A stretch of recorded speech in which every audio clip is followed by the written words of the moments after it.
नमस्कार मित्रांनो, आपल्या चॅनलवर सर्वांचे स्वागत आहे. आज एक आपण नवीन व्हिडिओ घेऊन आलेलो आहे.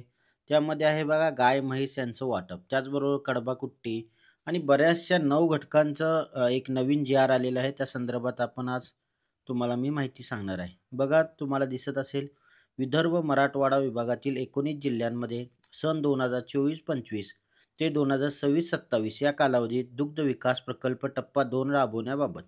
आता हा जी-आर किती तारखेचा आहे तर बघा मित्रांनो दिनांक 16 सप्टेंबर 2024चा जी-आर आहे. त्यामध्ये बघा राज्यातील पश्चिम महाराष्ट्र, उत्तर महाराष्ट्रात दुग्ध व्यवसाय एकवटला असून त्या प्रमाणात विदर्भ व मराठवाड्यात दुग्ध विकास व्यवसाय केला जात नाही. दुग्ध व्यवसाय हा शेतीपूरक व्यवसाय असून त्याद्वारे पशुपालक, शेतकरी व यांना उत्पन्नाचे साधन उपलब्ध होते. विदर्भ व मराठवाड्यात कमी पर्जन्यामुळे शेतीपासून शाश्वत उत्पन्न मिळत नाही. त्यामुळे सदर भागात शेतकरी आत्महत्येचे प्रमाण जास्त आहे. यास्तव तेथील शेतकऱ्यांना जोड उत्पन्नाचे साधन उपलब्ध करून देणे क्रमप्राप्त ठरते. ही झाली प्रस्तावना.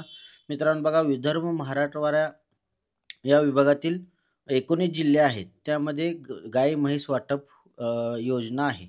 आता बघा उपरोक्त पार्श्वभूमीवरून विदर्भ व मराठवाड्यातील 11 जिल्ह्यांमध्ये 2016 ते 2022 या कालावधीत विदर्भ मराठवाडा दुग्ध विकास प्रकल्प टप्पा 1 हा कार्यक्रम राबवण्यात आला होता.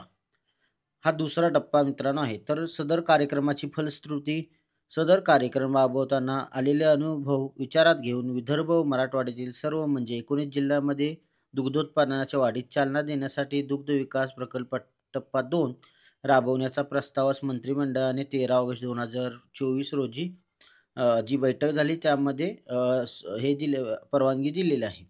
त्यामध्ये बघा आता शासन निर्णय काय आहे, की विदर्भ व मराठवाड्यातील 19 जिल्ह्यांमध्ये 2024 ते 25, 26 ते 27 या 3 वर्षाच्या कालावधीत दुग्ध विकास प्रकल्प टप्पा 2 राबवण्यास याद्वारे शासनाची मान्यता देण्यात येत आहे. तथापि 2 वर्षात नंतर प्रकल्पाच्या फलश्रुतीबाबत आढावा घेऊन 2026-27 येथे प्रकल्प राबवण्याबाबत विभागीय स्तरावर चर्चा होणार आहे. यामध्ये बघा आता की विदर्भ मराठवाडा दुग्ध विकास प्रकल्प टप्पा 2 अंतर्गत खालीलप्रमाणे विविध 9 घटक भौतिक उद्दिष्टे यांचा तपशील खालीलप्रमाणे आहे. यामध्ये बघा कोणते कोणते घटक आहेत किंवा कोणते कोणते प्रकल्प राबवले जाणार आहेत. त्यामध्ये बघा पहिला आहे उच्च दूध उत्पादन क्षमता असलेल्या दुधाळ गाई म्हशीचे शेतकरी व पशुपालक यांना वाटप. हा झालं पहिलं. दुसरं आहे बघा उच्च दूध उत्पादन क्षमता असलेल्या भ्रूणाचे प्रत्यारोपण केलेल्या कालवडीचे शेतकऱ्यांना वाटप. हे झालं दुसरं. तिसरं बघा काय आहे ते पशु प्रजनन पूरक खाद्यचा पुरवठा करणे. हा हे झालं तिसरं. चौथं बघा दुधातील फॅट एसएनएफ वर्धक खाद्य पुरवठाचा पुरवठा करणे. हा झाला चौथा. पाचवा आहे बहुवार्षिक चारा पिके घेण्यासाठी अनुदान मिळणार आहे. हे झालं पाचवं. आता सहावं बघा शेतकरी पशुपालक यांना विद्युत चलित कडबाकुटी संयंत्राचे वाटप. हा झाला सहावा. सातवा काय आहे तर मुरघास वाटप सातवा आहे. आठवा बघा गाई म्हशीमधील वंध्यत्व निवारण कार्यक्रम एक आखण्यात येणार आहे. नववा आहे आधुनिक पद्धतीने दुग्ध व्यवसाय करण्यासाठी शेतकऱ्यांना एक प्रशिक्षण पण मिळणार आहे. म्हणजे बघा 9 प्रकारच्या प्रकल्प यामध्ये आहेत. हे जो दुसरा टप्पा आहे त्यामध्ये. प्रकल्पाचे कार्यक्षेत्र काय तर विदर्भ व मराठवाड्यातील 19 जिल्ह्यांमध्ये राबवण्यात येणार आहे. प्रकल्पाचा कालावधी समजला बघा 2024 ते 25 आणि 26 ते 27 हे 3 वर्ष कालावधीत राबवण्यात येणार आहे. प्रकल्पाची उद्दिष्टे बघूया आपण.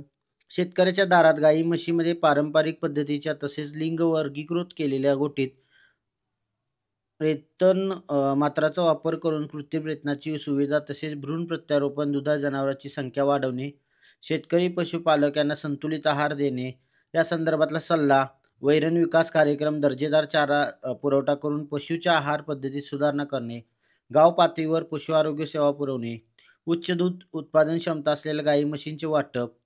पाचवा आहे बघा शेतकऱ्यांचे उत्पन्न वाढवून त्यांची उन्नती करणे आणि सहावा आहे रोजगार निर्मिती.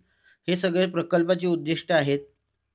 यामध्ये बघा आता पहिला आपण प्रकल्प बघितला तर उच्च दूध उत्पादन क्षमता असलेल्या दुधाळ गाई म्हशींचे वाटप. या प्रकल्पात बघा समावेश असलेल्या विदर्भ मराठवाड्यातील 19 जिल्ह्यात 3 वर्षाच्या कालावधीत 13,400 दुधाळ गाई म्हशींचे वाटप करण्यात येणार आहे. बघा हे पहिल्या प्रकल्पामध्ये मी तुम्हाला सांगितलं. त्याच्या अटी शर्ती काय आहेत तर एक का लाभार्थ्यास प्रकल्पाच्या कालावधीत प्रतिदिन किमान 8 ते 10 लिटर दूध उत्पादन क्षमता असलेली एक गाय म्हशीचे वाटप करण्यात येईल. वाटप करण्यात येणाऱ्या दुधाळ जनावरांना डिजिटल ट्रॅकिंग, काव कॉलर लावणे आणि जिओ टॅगिंग करणे बंधनकारक आहे. त्याचबरोबर बघा, वाटप केलेली गाय म्हैस 3 वर्षापर्यंत विकता येणार नाही. वाटप केलेली गाय म्हैस प्रकल्प संचालक, विदर्भ मराठवाडा दुग्ध विकास प्रकल्प यांची नावे तारण ठेवण्यात येईल. वाटप करण्यात येणारी दुधाळ जनावरे खरेदी करताना त्या जनावरांचा 3 वर्षासाठी विमा उतरवणे बंधनकारक राहील. विमा उतरवलेले दुधाळ जनावरं मृत पावल्यास दुसरे दुधाळ जनावरं खरेदी करणे अनिवार्य राहील. रोग प्रतिपूर्ती करण्यात येणार नाही. हे झालं बघा अटी आणि शर्ती. लाभार्थी निवडीचे निकष काय आहेत? तर बघा, यामध्ये शेतकरी पशुपालकाच्या मालकीची कमीत कमी 2 दुधाळ जनावरं असावीत. दुसरा आहे, दूध उत्पादकाने मागील वर्षभरात किमान 3 महिने खाजगी सहकारी संस्थांना दूध संकलन केंद्रावर दूध विक्री करणं आवश्यक आहे.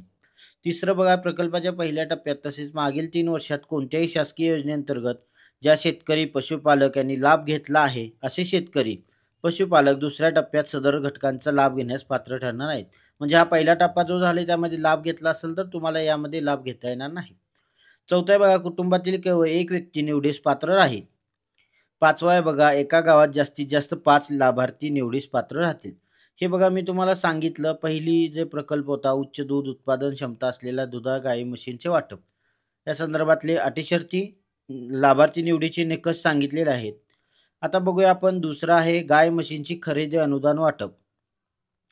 यामध्ये बघा, दुधाळ जनावरे खरेदी करताना शेतकरी राष्ट्रीय दुग्ध विकास मंडळाची सेवा घेतील किंवा ते खुल्या बाजारातून उच्च दूध उत्पादन असलेल्या गाई म्हशींची खरेदी करू शकतील. प्रति गाय म्हशीची किंमत साधारण 1,00,000 इतकी गृहीत धरण्यात आली असून त्यामध्ये दुधाळ जनावरांसाठी डिजिटल ट्रॅकिंग बघा मित्रांनो, मी आता तुम्हाला पूर्ण सविस्तर माहिती दिलेली आहे. आता यामध्ये बघा 9 प्रकल्प आहेत. आता हा पहिला प्रकल्प जो आहे त्या संदर्भात तुम्हाला मी माहिती दिलेली आहे. तर आता बघा, बाकीचे जे 8 उरलेले प्रकल्प आहेत त्या संदर्भातला पण आपण एक व्हिडिओ बनवू पार्टमध्ये, कारण की हा खूप मोठा व्हिडिओ होईल. आत्ताच 8 मिनिटाचा व्हिडिओ झालेला आहे. तर हे बाकीच्या योजनांचं पण आपण एक छोटा व्हिडिओ बनवू, म्हणजे तुम्हाला त्याबद्दल माहिती मिळेल. आता महत्त्वाचं की ह्याचा अर्ज वगैरे काय अजून सुटलेले नाहीत. जेव्हा अर्ज सुटतील त्याची अपडेट मी तुम्हाला ग्रुपवरती देईन, प्लस आपल्या यूट्यूबवरती मी त्याचा व्हिडिओ बनवू. आता बघा की तुम्हाला जर हा GR पाहायचा असेल तर बघा, हा GR तुम्हाला गुगलवरती तुम्ही सर्च केला तरी तुम्हाला हा गुगलवरती मिळेल. त्याचा बघा वेबसाईट आहे www.maharashtra.gov.in. या संकेतस्थळावर तुम्हाला हा GR तुम्हाला बघायला मिळेल. आता बाकीच्या ज्या योजना आहेत त्याचाही व्हिडिओ लवकरच घेऊन येतो, जेणेकरून तुम्हाला बाकीच्या पण व्हिडिओची ज्या योजनामधली काही गोष्टी आहेत ते तुम्हाला समजतील. ओके, धन्यवाद. जर व्हिडिओ आवडला असेल तर लाईक करा, चॅनल सबस्क्राईब करून ठेवा, म्हणजे बाकीचे तुम्हाला व्हिडिओ बघायला मिळतील, कारण आपण पार्टमध्ये व्हिडिओ बनवणार आहोत.